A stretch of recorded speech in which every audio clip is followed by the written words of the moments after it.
Alors, on va voir la peinture dynamique sur des dessins au trait qu'on va récupérer du web. Enfin, je les ai récupérés pour vous et je vais vous donner le lien pour les télécharger. Je les ai mis sur mon serveur. Donc, peinture dynamique qu'on a étudiée précédemment sur notre espèce de proto-mandala. Hein, c'était pas vraiment c'était juste un test. Eh bien, on va le faire sur des vrais dessins maintenant. Et ils vont être vectorisés en mode fond.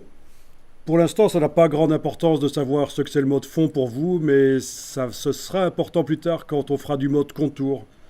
Vous allez voir que c'est très intéressant de vectoriser vos dessins en mode contour aussi. Mais là, ils vont être vectorisés en mode fond parce qu'en fait, ils présentent des traits qui sont propres et qui sont intéressants. Car ils ont des pleins et des déliés. Vous voyez, ça veut dire différentes épaisseurs. C'est des dessins qui ont du caractère. Ce ne sont pas des dessins avec un trait uniforme, ce sont des dessins qui ont du caractère.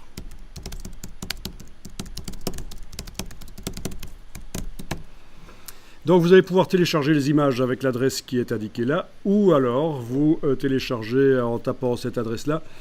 C'est un zip à dézipper par un clic droit, extraire, une fois que vous l'avez sur l'ordinateur, bien entendu.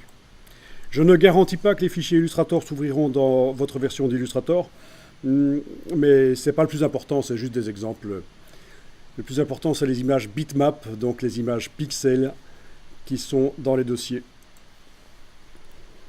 Donc comme ça vient d'un Mac, dans le dossier, vous avez un sous-dossier qui s'appelle Mac OS X. Vous ne vous occupez pas de ça, ce qui est intéressant, c'est les autres fichiers à côté.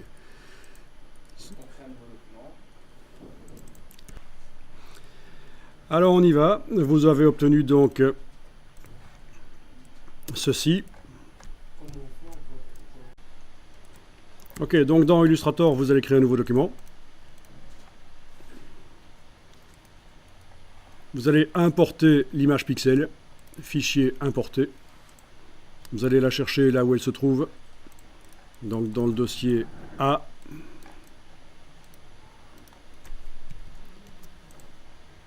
C'est l'image qui commence par le mot car couple. Bon voilà, l'image arrive, elle est fort grande, on va la réduire. Je zoome en arrière et avec l'outil de transformation manuelle, je prends une poignée du coin, touche Alt majuscule. Voilà, elle est réduite sur la page.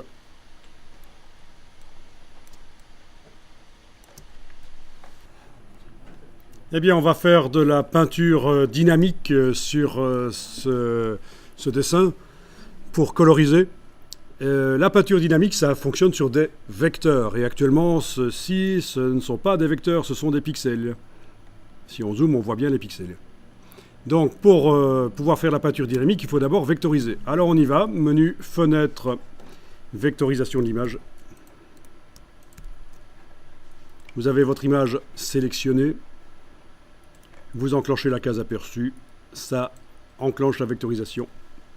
Maintenant, si on zoome, on ne voit plus les pixels. Donc ce sont des vecteurs. Alors vous avez peut-être remarqué qu'il y a un petit œil dans la palette vectorisation de l'image qui sert à visualiser temporairement la version pixel de l'image. Si vous enfoncez ce petit œil à côté de affichage ici, temporairement vous voyez l'image, la vraie image que vous êtes en train de vectoriser.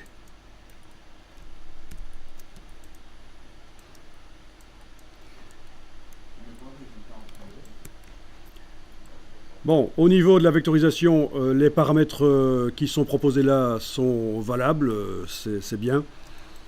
Le résultat est valable. Donc on va maintenant terminer la vectorisation, récupérer des vrais vecteurs par le menu Objet, Vectorisation, Décomposer. Objet, Vectorisation, Décomposer. Voilà, ce n'est plus une vectorisation dynamique, je ne sais plus modifier quoi que ce soit dans le panneau vectorisation, ce sont des vecteurs. Ah, il y a peut-être quelque chose qu'on a oublié de cocher ignorer le blanc, ça aurait été bien, parce que pour l'instant on a plein de vecteurs blancs quand même. Ouais, si je demande d'afficher le domaine de transparence, on voit plein de vecteurs blancs. Donc annuler ceci, annuler, décomposer la vectorisation. La vectorisation revient, il fallait cocher ignorer le blanc, mais vous voyez, c'est pas un drame, on peut encore le faire maintenant. On annule la décomposition de la vectorisation, on coche ignorer le blanc, Et là, je recommence la décomposition. Si j'affiche le damier de transparence, je vois que clairement, les pixels blancs n'ont pas généré de vecteur. C'est pas plus mal.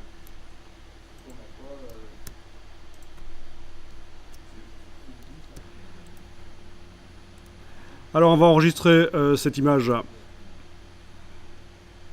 pouvez l'enregistrer dans le dossier. Enfin, cette image Illustrator, ce document Illustrator, je vais l'enregistrer. Je vais l'appeler A01 par exemple, puisque c'est l'exercice de colorisation A. Et c'est la première fois que je l'enregistre, 01.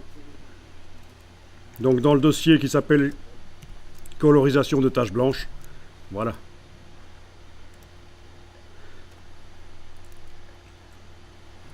Je l'enregistre une deuxième fois tout de suite, comme ça je suis certain que la version qui n'est pas transformée en peinture dynamique, ben, je l'aurai sur le disque dur au cas où. Donc tout de suite après, j'enregistre sous le numéro 02. Oui, parce que cette version 02, je vais mettre de la peinture dynamique. Les vecteurs vont être inclus dans un système de peinture dynamique.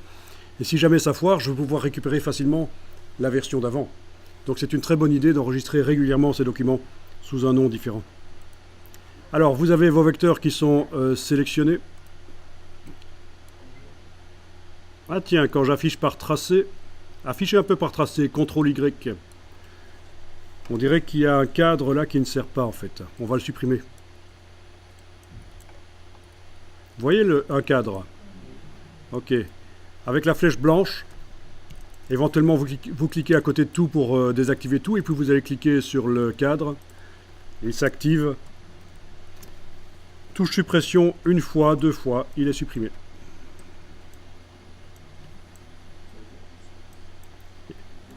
Et je reviens en affichage aperçu. Bon, ben on sélectionne tout, hein. Ben, il n'y a que ça sur le document, donc on peut faire un CTRL A pour sélectionner tous les points. Et puis on va faire la peinture dynamique. Objet, peinture dynamique, créer. Objet, peinture dynamique, créer. À partir de là, je vais pouvoir utiliser les outils de peinture dynamique. D'abord, je vais aller voir dans la palette des calques si ça a vraiment fait la peinture dynamique. Donc, dans la palette des calques, j'ouvre le calque. C'est un groupe, et dans le groupe, j'ai une peinture dynamique. Donc, tout va bien. Ok.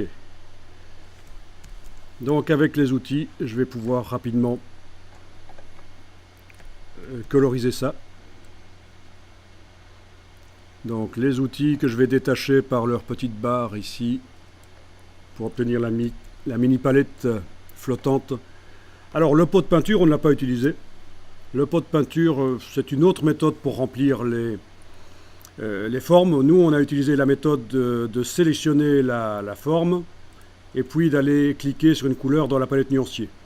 Maintenant, vous avez le pot de peinture. Quand on survole une forme, on a une portion du nuancier qui est visible là au-dessus.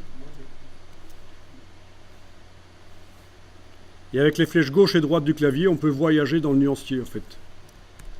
Bon, ça n'a pas un grand intérêt. Si je vous mets le nuancier ici à côté, vous allez tout de suite voir comment ça marche. Je survole avec le pot de peinture. Je joue avec les flèches gauche et droite sur le clavier. Ça voyage dans le nuancier pour choisir une des couleurs. Je trouve que c'est mieux d'utiliser l'autre outil. C'est moins chipot. C'est plus sûr. Ok, donc clic, majuscule clic. Ah, attention, là j'ai cliqué sur le contour, donc clic.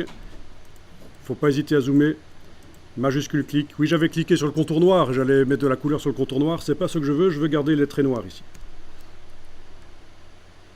Il n'est pas interdit de mettre des dégradés. Vous savez qu'il y a une bibliothèque de dégradés dans Illustrator. Donc, en bas à droite du nuancier, vous avez dégradé avec plein de bibliothèques de dégradés.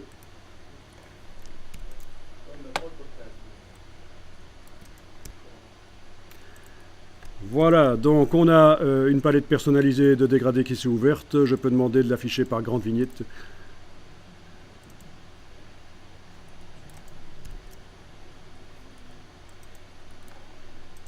et aller mettre de la couleur.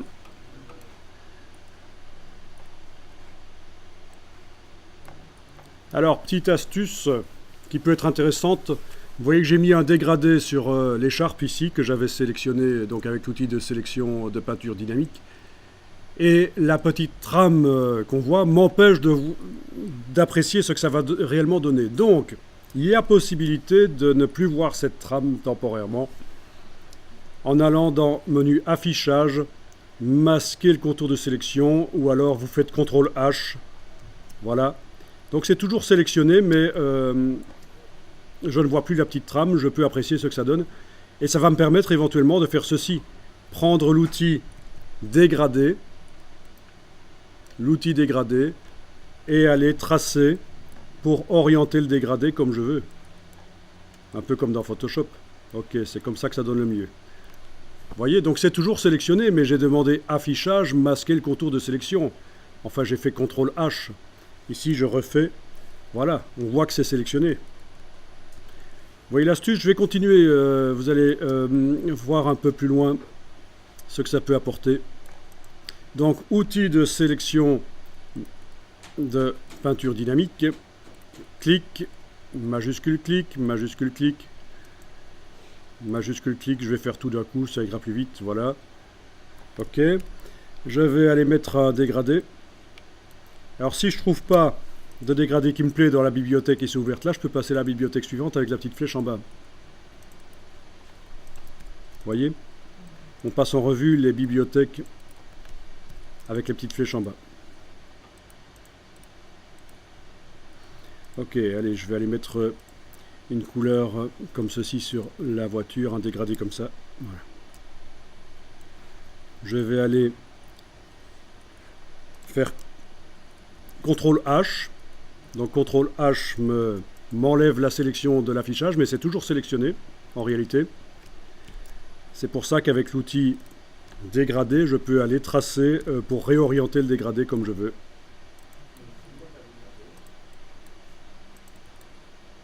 Voilà. CTRL H, la sélection réapparaît. Donc bien sûr, vous n'êtes pas obligé de faire le dégradé à chaque fois, vous pouvez faire des aplats, ça peut être très bien aussi les aplats. On n'hésite pas à zoomer quand on fait ça. Si vous êtes penché sur votre écran, c'est un problème. Ça veut dire que vous n'avez pas compris qu'il y a une loupe pour zoomer sur le dessin. Et ça, c'est quand même ennuyeux. Il faut zoomer. Alors les couleurs, jusqu'à présent, j'ai utilisé les couleurs qui sont proposées par le nuancier là, mais il y a plein d'autres couleurs disponibles.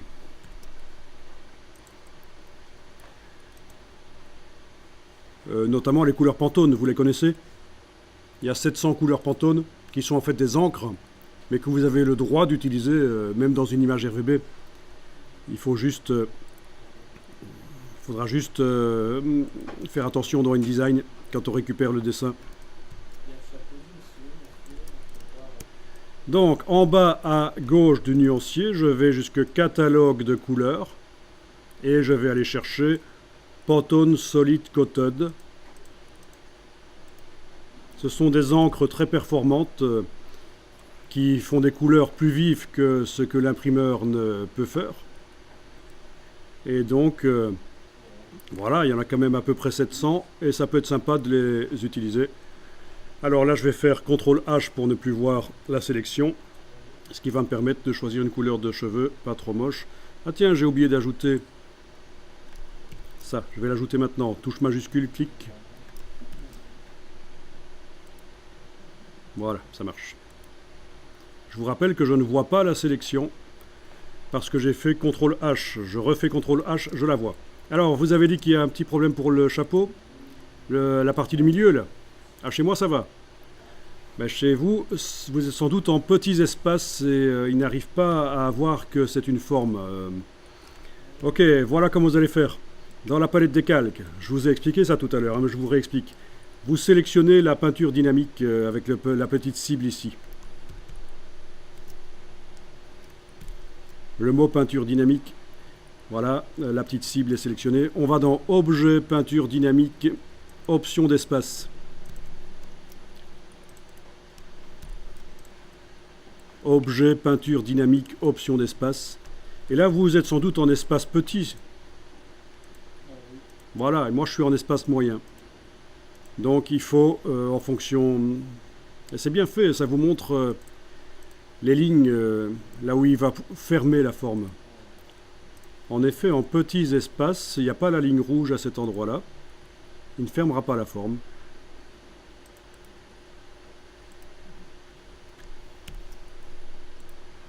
Ok.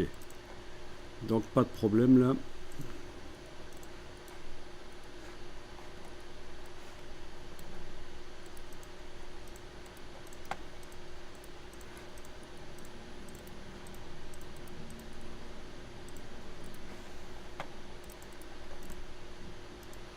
On va pas aller jusqu'au bout, hein, vous avez compris, hein, c'est sympa, ça permet rapidement de coloriser des dessins.